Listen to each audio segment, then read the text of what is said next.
মনোহরদী উপজেলা বিএনপি ও এর সকল অঙ্গ ও সহযোগী সংগঠনের উদ্যোগে 5ই আগস্টের ঐতিহাসিক গণ অভ্যুত্থানের দিনটিকে বিজয় র্যালি পালন করার লক্ষ্যে মনোহরদী বাসস্ট্যান্ডের যে আন্ডারপাস রয়েছে তার উপর অস্থায়ী মঞ্চ করা হয়েছে।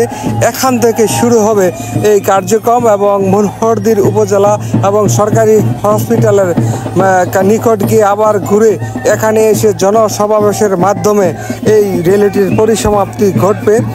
এতে নেতৃত্ব দিবেন মনোহরদী ভেলাবর সংসদীয় আসনের সাবেক সংসদ সদস্য বীর মুক্তিযোদ্ধা অ্যাডভোকেট আলহাজ সর্দার শাহাদাত হোসেন বকুল সাহেব।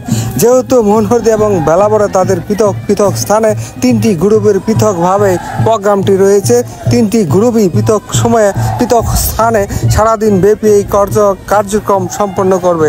5ই আগস্ট 2024 সালের ঐতিহাসিক ছাত্র জনতার গণ অভ্যুত্থানের ফলশ্রুতিতে তৎকালীন প্রধানমন্ত্রী ক্ষমতা ছেড়ে ভারতে গমন করার ফলশ্রুতিতে বাংলার জনগণ যে আনন্দ উৎসাহ মেতে ওঠে তারই যেন প্রতিচ্ছবি। এবং 2026 সালে ফেব্রুয়ারিতে জাতীয় সংসদ নির্বাচনের যে রুটম্যাপ রয়েছে তারই লক্ষ্যে তিনজন নেতা তাদের শক্তি প্রদর্শন করার ক্ষেত্রে একে অপরের প্রতি সহনশীল। সবাইকে ধন্যবাদ।